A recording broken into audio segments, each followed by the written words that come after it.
प्रभु की स्तुति। आप इस चैनल को रोजाना देखकर एक साल में बाइबल पढ़ सकते हैं। कृपया सदस्यता लें।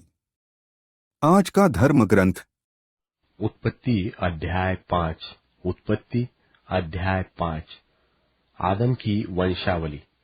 आदम की वंशावली यह है।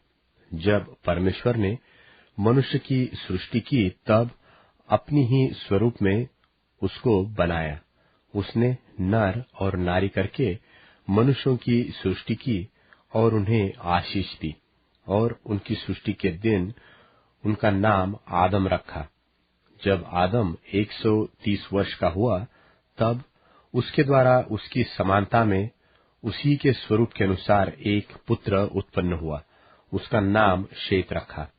और शेत के जन्म के पश्चात आदम 800 वर्ष जीवित रहा और उसके और भी बेटे बेटियां उत्पन्न हुई। और आदम की कुल अवस्था 930 वर्ष की हुई। तत्पश्चात वह मर गया। जब शेत 105 वर्ष का हुआ तब उसने एनोश को जन्म दिया। और एनोश के जन्म के पश्चात शेत 807 वर्ष जीवित रहा और उसके और भी बेटे बेटियां उत्पन्न हुए। और शेत की कुल अवस्था 912 वर्ष की हुई। तत्पश्चात वह मर गया। जब एनोश 90 वर्ष का हुआ तब उसने केनान को जन्म दिया। और केनान के जन्म के पश्चात एनोश 815 वर्ष जीवित रहा और उसके और भी बेटे बेटियां उत्पन्न हुए। और एनोश की कुल अवस्था 905 वर्ष की हुई। तत्पश्चात वह मर गया। जब केनान 70 वर्ष का हुआ तब उसने महललेल को जन्म दिया। और महललेल के जन्म के पश्चात केनान 840 वर्ष जीवित रहा और उसके और भी बेटे बेटियां उत्पन्न हुए। और केनान की कुल अवस्था 910 वर्ष की हुई। तत्पश्चात वह मर गया। जब महललेल 65 वर्ष का हुआ तब उसने एरेद को जन्म दिया। और एरेद के जन्म के पश्चात महललेल 830 वर्ष जीवित रहा और उसके और भी बेटे बेटियां उत्पन्न हुए। और महललेल की कुल अवस्था 895 वर्ष की हुई। तत्पश्चात वह मर गया। जब एरेद 162 वर्ष का हुआ तब उसने हनोक को जन्म दिया। और हनोक के जन्म के पश्चात एरेद 800 वर्ष जीवित रहा और उसके और भी बेटे बेटियां उत्पन्न हुए। और एरेद की कुल अवस्था 962 वर्ष की हुई। तत्पश्चात वह मर गया। जब हनोक 65 वर्ष का हुआ तब उसने मतूशेलह को जन्म दिया। और मतूशेलह के जन्म के पश्चात हनोक 300 वर्ष तक परमेश्वर के साथ साथ चलता रहा और उसके और भी बेटे बेटियां उत्पन्न हुए। और हनोक की कुल अवस्था 365 वर्ष की हुई और हनोक परमेश्वर के साथ साथ चलता रहा। फिर वह लोप हो गया क्योंकि परमेश्वर ने उसे उठा लिया। जब मतूशेलह 187 वर्ष का हुआ तब उसने लेमेक को जन्म दिया। और लेमेक के जन्म के पश्चात मतूशेलह 782 वर्ष जीवित रहा और उसके और भी बेटे बेटियां उत्पन्न हुए। और मतूशेलह की कुल अवस्था 969 वर्ष की हुई। तत्पश्चात वह मर गया। जब लेमेक 182 वर्ष का हुआ तब उसने एक पुत्र जन्म दिया और यह कहकर उसका नाम नूह रखा कि यहोवा ने जो पृथ्वी को शाप दिया है उसके विषय यह लड़का हमारे काम में आए और उस कठिन परिश्रम में जो हम करते हैं हमको शांति देगा। और नूह के जन्म के पश्चात लेमेक 595 वर्ष जीवित रहा और उसके और भी बेटे बेटियां उत्पन्न हुए। और लेमेक की कुल अवस्था 777 वर्ष की हुई। तत्पश्चात वह मर गया। और नूह 500 वर्ष का हुआ और नूह ने शेम और हाम और येपेत को जन्म दिया। उत्पत्ति अध्याय 6। उत्पत्ति अध्याय 6 जल प्रलय का वर्णन। फिर जब मनुष्य भूमि के ऊपर बहुत बढ़ने लगे और उनके बेटियां उत्पन्न हुई, तब परमेश्वर के पुत्रों ने मनुष्य की पुत्रियों को देखा कि वे सुंदर है, सो उन्होंने जिसको चाहा उनसे ब्याह कर लिया। और यहोवा ने कहा, मेरा आत्मा मनुष्य से सदा विवाद करता न रहेगा, क्योंकि मनुष्य भी शरीर ही है, उसकी आयु 120 वर्ष की होगी। उन दिनों में पृथ्वी पर दानव रहते थे। और इसके पश्चात जब परमेश्वर के पुत्र मनुष्य की पुत्रियों के पास गए, तब उनके द्वारा जो संतान उत्पन्न हुए वे पुत्र शूरवीर होते थे, जिनकी कीर्ति प्राचीन काल से प्रचलित है। और यहोवा ने देखा कि मनुष्यों की बुराई पृथ्वी पर बढ़ गई है और उनके मन के विचार में जो कुछ उत्पन्न होता है सो निरंतर बुरा ही होता है। और यहोवा पृथ्वी पर मनुष्यों को बनाने से पछताया और वह मन में अति खेदित हुआ। तब यहोवा ने सोचा कि मैं मनुष्यों को जिसकी मैंने सृष्टि की है पृथ्वी के ऊपर से मिटा दूंगा। क्या मनुष्य, क्या पशु, क्या रेंगने वाले जंतु, क्या आकाश के पक्षी, सबको मिटा दूंगा, क्योंकि मैं उनके बनाने से पछताता हूँ। परंतु यहोवा की अनुग्रह की दृष्टि नूह पर बनी रही। नूह की वंशावली यह है। नूह धर्मी पुरुष और अपने समय के लोगों में खरा था, और नूह परमेश्वरी के साथ साथ चलता रहा। और नूह से शेम और हाम और येपेत नाम 3 पुत्र उत्पन्न हुए। उस समय पृथ्वी परमेश्वर की दृष्टि में बिगड़ गई थी और उपद्रव से भर गई थी।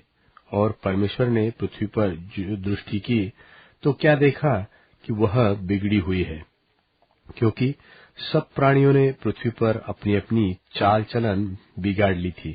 तब परमेश्वर ने नूह से कहा, सब प्राणियों के अंत करने का प्रश्न मेरे सामने आ गया है, क्योंकि उनके कारण पृथ्वी उपद्रव से भर गई है। इसलिए मैं उनको पृथ्वी समेत नाश कर डालूंगा। इसलिए तू गोपेर वृक्ष की लकड़ी का एक जहाज बना ले, उसमें कोठरियां बनाना और भीतर बाहर उस पर राल लगाना, और इस ढंग से उसको बनाना। जहाज की लंबाई 300 हाथ, चौड़ाई 50 हाथ और ऊंचाई 30 हाथ की हो। जहाज में एक खिड़की बनाना और इसके एक हाथ ऊपर से उसकी छत बनाना, और जहाज की एक अलंग से एक द्वार बनाना, और जहाज में पहला, दूसरा, तीसरा खंड बनाना। और सुन, मैं आप पृथ्वी पर जल प्रलय करके सब प्राणियों को जिनमें जीवन की आत्मा है आकाश के नीचे से नाश करने पर हूँ, और सब जो पृथ्वी पर है मर जाएंगे। परंतु तेरे संग मैं वाचा बांधता हूँ, इसलिए तू अपने पुत्रों, स्त्री और बहुओं समेत जहाज में प्रवेश करना, और सब जीवित प्राणियों में से तू एक एक जाति के 2-2 अर्थात एक नर और एक मादा जहाज में ले जाकर अपने साथ जीवित रखना। एक एक जाति के पक्षी और एक एक जाति के पशु और एक एक जाति के भूमि पर रेंगने वाले सब में से 2-2 तेरे पास आएंगे कि तू उनको जीवित रखे। और भांति भांति का भोज्य पदार्थ जो खाया जाता है उनको तू लेकर अपने पास इकट्ठा कर रखना, सो तेरे और उनके भोजन के लिए होगा। परमेश्वर की इस आज्ञा के अनुसार नूह ने किया। मत्ती रचित सुसमाचार 5वां अध्याय। वह इस भीड़ को देखकर पहाड़ पर चढ़ गया, और जब बैठ गया तो उसके चेले उसके पास आए, और वह अपना मुंह खोलकर उन्हें यह उपदेश देने लगा। धन्य है वे जो मन के दीन हैं, क्योंकि स्वर्ग का राज उन्हीं का है। धन्य है वे जो शोक करते हैं, क्योंकि वे शांति पाएंगे। धन्य है वे जो नम्र हैं, क्योंकि वे पृथ्वी के अधिकारी होंगे। धन्य है वे जो धर्म के भूखे और प्यासे हैं, क्योंकि वे तृप्त किए जाएंगे। धन्य है वे जो दयावंत हैं, क्योंकि उन पर दया की जाएगी।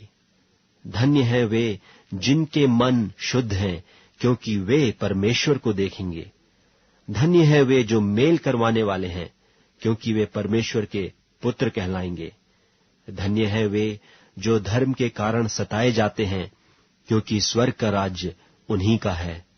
धन्य हो तुम जब मनुष्य मेरे कारण तुम्हारी निंदा करें और सताएं और झूठ बोल बोल कर तुम्हारे विरोध में सब प्रकार की बुरी बात कहें। आनंदित और मगन होना, क्योंकि तुम्हारे लिए स्वर्ग में बड़ा फल है, इसलिए कि उन्होंने उन भविष्यद्वक्ताओं को जो तुमसे पहले थे इसी रीति से सताया था। तुम पृथ्वी के नमक हो, परंतु यदि नमक का स्वाद बिगड़ जाए तो वह फिर किस वस्तु से नमकीन किया जाएगा? फिर वह किसी काम का नहीं, केवल इसके कि बाहर फेंका जाए और मनुष्यों के पैरों तले रौंदा जाए। तुम जगत की ज्योति हो। जो नगर पहाड़ पर बसा हुआ है वह छिप नहीं सकता, और लोग दिया जलाकर पैमाने के नीचे नहीं, परंतु दीवट पर रखते हैं, तब उससे घर के सब लोगों को प्रकाश पहुंचता है। उसी प्रकार तुम्हारा उजियाला मनुष्यों के सामने चमके, कि वे तुम्हारे भले कामों को देखकर तुम्हारे पिता की जो स्वर्ग में है बड़ाई करें। यह न समझो कि मैं व्यवस्था या भविष्यद्वक्ताओं की पुस्तकों को लोप करने आया हूं। लोप करने नहीं, परंतु पूरा करने आया हूं। क्योंकि मैं तुमसे सच कहता हूं कि जब तक आकाश और पृथ्वी टल न जाएं, तब तक व्यवस्था से एक मात्रा या एक बिंदु भी बिना पूरा हुए नहीं टलेगा। इसलिए जो कोई इन छोटी से छोटी आज्ञाओं में से किसी एक को तोड़े और वैसा ही लोगों को सिखाए, वह स्वर्ग के राज्य में सबसे छोटा कहलाएगा। परंतु जो कोई उनका पालन करेगा और उन्हें सिखाएगा, वही स्वर्ग के राज्य में महान कहलाएगा। क्योंकि मैं तुमसे कहता हूं कि यदि तुम्हारी धार्मिकता शास्त्रियों और फरीसियों की धार्मिकता से बढ़कर न हो, तो तुम स्वर्ग के राज्य में कभी प्रवेश करने न पाओगे। तुम सुन चुके हो कि पूर्व काल के लोगों से कहा गया था कि हत्या न करना, और जो कोई हत्या करेगा वह कचहरी में दंड के योग्य होगा। परंतु मैं तुमसे यह कहता हूं कि जो कोई अपने भाई पर क्रोध करेगा वह कचहरी में दंड के योग्य होगा। और जो कोई अपने भाई को निकम्मा कहेगा वह महासभा में दंड के योग्य होगा। और जो कोई कहे अरे मूर्ख, वह नरक की आग के दंड के योग्य होगा। इसलिए यदि तू अपनी भेंट वेदी पर लाए और वहां तू स्मरण करे कि मेरे भाई के मन में मेरी ओर से कुछ विरोध है, तो अपनी भेंट वहीं वेदी के सामने छोड़ दे और जाकर पहले अपने भाई से मेल मिलाप कर, तब आकर अपनी भेंट चढ़ा। जब तक तू अपने मुद्दई के साथ मार्ग ही में है, उससे झटपट मेल मिलाप कर ले। कहीं ऐसा ना हो कि मुद्दई तुझे हाकिम को सौंपे और हाकिम तुझे सिपाही को सौंप दे और तू बंदी गृह में डाल दिया जाए। मैं तुझसे सच कहता हूं कि जब तक तू कौड़ी कौड़ी भर न दे, तब तक वहां से छूटने न पाएगा। तुम सुन चुके हो कि कहा गया था कि व्यभिचार न करना, परंतु मैं तुमसे यह कहता हूं कि जो कोई किसी स्त्री पर कुदृष्टि डाले, वह अपने मन में उससे व्यभिचार कर चुका। यदि तेरी दाहिनी आंख तुझे ठोकर खिलाए, तो उसे निकालकर अपने पास से फेंक दे, क्योंकि तेरे लिए यही भला है कि तेरे अंगों में से एक नाश हो जाए और तेरा सारा शरीर नरक में न डाला जाए। और यदि तेरा दाहिना हाथ तुझे ठोकर खिलाए, तो उसको काटकर अपने पास से फेंक दे, क्योंकि तेरे लिए यही भला है कि तेरे अंगों में से एक नाश हो जाए और तेरा सारा शरीर नरक में न डाला जाए। यह भी कहा गया था कि जो कोई अपनी पत्नी को त्याग दे तो उसे त्याग पत्र दे, परंतु मैं तुमसे यह कहता हूं कि जो कोई अपनी पत्नी को व्यभिचार के सिवा किसी और कारण से छोड़ दे, तो वह उससे व्यभिचार करवाता है, और जो कोई उस त्यागी हुई से ब्याह करे, वह व्यभिचार करता है। फिर तुम सुन चुके हो कि पूर्व काल के लोगों से कहा गया था कि झूठी शपथ न खाना, परंतु प्रभु के लिए अपनी शपथ को पूरी करना। परंतु मैं तुमसे यह कहता हूं कि कभी शपथ न खाना, ना तो स्वर्ग की, क्योंकि वह परमेश्वर का सिंहासन है, न धरती की, क्योंकि वह उसके पांवों की चौकी है, न यरूशलेम की, क्योंकि वह महाराजा का नगर है। अपने सिर की भी शपथ न खाना, क्योंकि तू एक बाल को भी न उजला न काला कर सकता है। परंतु तुम्हारी बात हां की हां या नहीं की नहीं हो, क्योंकि जो कुछ इससे अधिक होता है वह बुराई से होता है। तुम सुन चुके हो कि कहा गया था कि आंख के बदले आंख और दांत के बदले दांत। परंतु मैं तुमसे यह कहता हूं कि बुरे का सामना न करना, परंतु जो कोई तेरे दाहिने गाल पर थप्पड़ मारे उसकी ओर दूसरा भी फेर दे। और यदि कोई तुझ पर नालिश करके तेरा कुर्ता लेना चाहे तो उससे दोहर भी ले लेने दे। और जो कोई तुझे कोस भर बेगार में ले जाए तो उसके साथ 2 कोस चला जा। जो कोई तुझसे मांगे उसे दे, और जो तुझसे उधार लेना चाहे उससे मुंह न मोड़। तुम सुन चुके हो कि कहा गया था कि अपने पड़ोसी से प्रेम रखना और अपने बैरी से बैर। परंतु मैं तुमसे यह कहता हूं कि अपने बैरियों से प्रेम रखो और अपने सताने वालों के लिए प्रार्थना करो, जिससे तुम अपने स्वर्गीय पिता की संतान ठहरोगे, क्योंकि वह भलों और बुरों दोनों पर अपना सूर्य उदय करता है और धर्मियों और अधर्मियों दोनों पर मेंह बरसाता है। क्योंकि यदि तुम अपने प्रेम रखने वालों ही से प्रेम रखो तो तुम्हारे लिए क्या फल होगा? क्या महसूल लेने वाले भी ऐसा ही नहीं करते? और यदि तुम केवल अपने भाइयों ही को नमस्कार करो तो कौन सा बड़ा काम करते हो? क्या अन्य जाति भी ऐसा नहीं करते? इसलिए चाहिए कि तुम सिद्ध बनो जैसा तुम्हारा स्वर्गीय पिता सिद्ध है। मत्ती रचित सुसमाचार 6वां अध्याय। सावधान रहो, तुम मनुष्यों को दिखाने के लिए अपने धर्म के काम न करो, नहीं तो अपने स्वर्गीय पिता से कुछ भी फल न पाओगे। इसलिए जब तू दान करे तो अपने आगे तुरही न बजवा, जैसा कपटी सभाओं और गलियों में करते हैं, ताकि लोग उनकी बड़ाई करें। मैं तुमसे सच कहता हूं कि वे अपना फल पा चुके। परंतु जब तू दान करे तो जो तेरा दाहिना हाथ करता है उसे तेरा बायां हाथ न जानने पाए, ताकि तेरा दान गुप्त रहे, और तब तेरा पिता जो गुप्त में देखता है तुझे प्रतिफल देगा। और जब तू प्रार्थना करे तो कपटियों के समान न हो, क्योंकि लोगों को दिखाने के लिए सभाओं और सड़कों की मोड़ों पर खड़े होकर प्रार्थना करना उनको अच्छा लगता है। मैं तुमसे सच कहता हूं कि वे अपना प्रतिफल पा चुके। परंतु जब तू प्रार्थना करे तो अपनी कोठरी में जा और द्वार बंद करके अपने पिता से जो गुप्त में है प्रार्थना कर, और तब तेरा पिता जो गुप्त में देखता है तुझे प्रतिफल देगा। प्रार्थना करते समय अन्य जातियों की नाई बकबक न करो, क्योंकि वे समझते हैं कि उनके बहुत बोलने से उनकी सुनी जाएगी। सो तुम उनकी नाई न बनो, क्योंकि तुम्हारा पिता तुम्हारे मांगने से पहले ही जानता है कि तुम्हारी क्या क्या आवश्यकता है। सो तुम इस रीति से प्रार्थना किया करो, हे हमारे पिता, तू जो स्वर्ग में है, तेरा नाम पवित्र माना जाए, तेरा राज्य आए, तेरी इच्छा जैसी स्वर्ग में पूरी होती है वैसे पृथ्वी पर भी हो।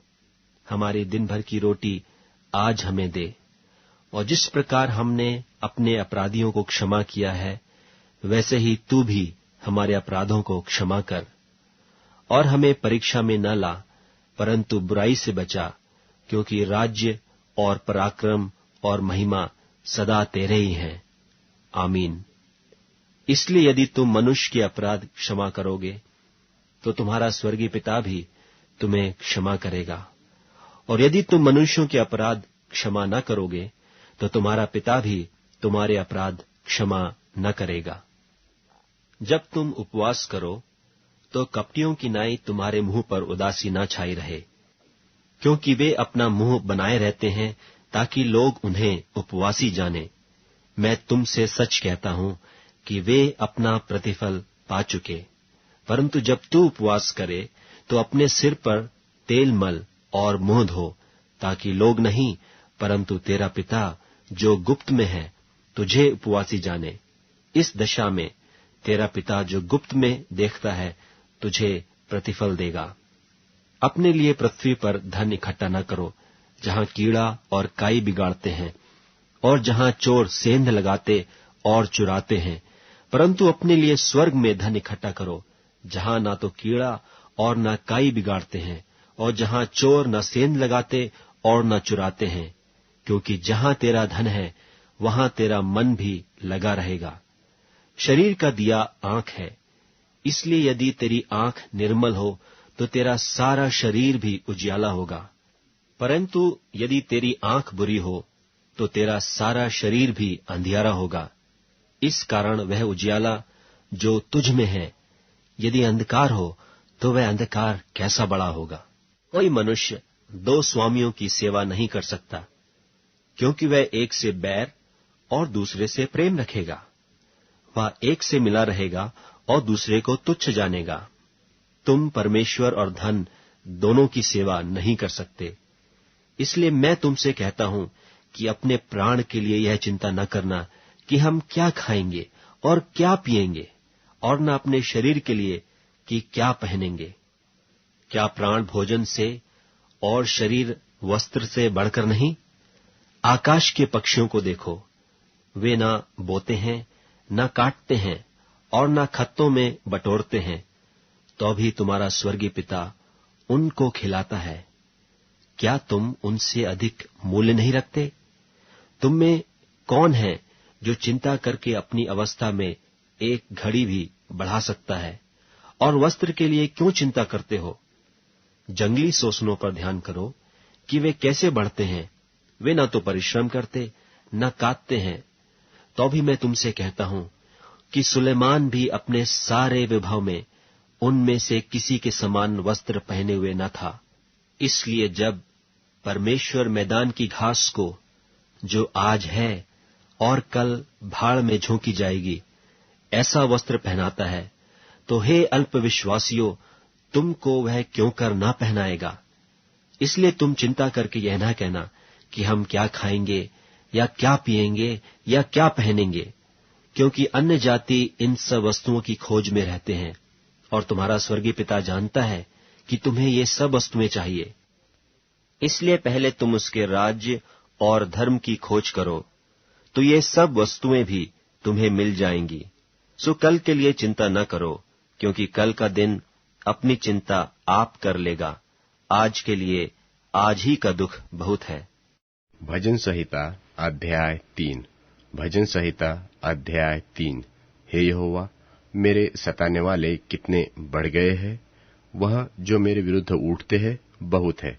बहुत से मेरे प्राण के विषय में कहते हैं कि उसका बचाव परमेश्वर की ओर से नहीं हो सकता। परंतु हे यहोवा, तू तो मेरे चारों ओर मेरी ढाल है। तू मेरी महिमा और मेरे मस्तिष्क का ऊंचा करने वाला है। मैं ऊंचे शब्द से यहोवा को पुकारता हूँ, और वह अपने पवित्र पर्वत से मुझे उत्तर देता है। मैं लेटकर सो गया, फिर जाग उठा, क्योंकि यहोवा मुझे संभालता है। मैं उन 10,000 पुरुषों से नहीं डरता, जो मेरे विरुद्ध चारों ओर पांति बांधे खड़े हैं। उठ हे यहोवा, हे मेरे परमेश्वर, मुझे बचा ले, क्योंकि तूने मेरे सब शत्रुओं के जबड़ों पर मारा है, और तूने दुष्टों के दांत तोड़ डाले हैं। उद्धार यहोवा की ओर से ही है। हे यहोवा, तेरी आशीष तेरी प्रजा पर हो,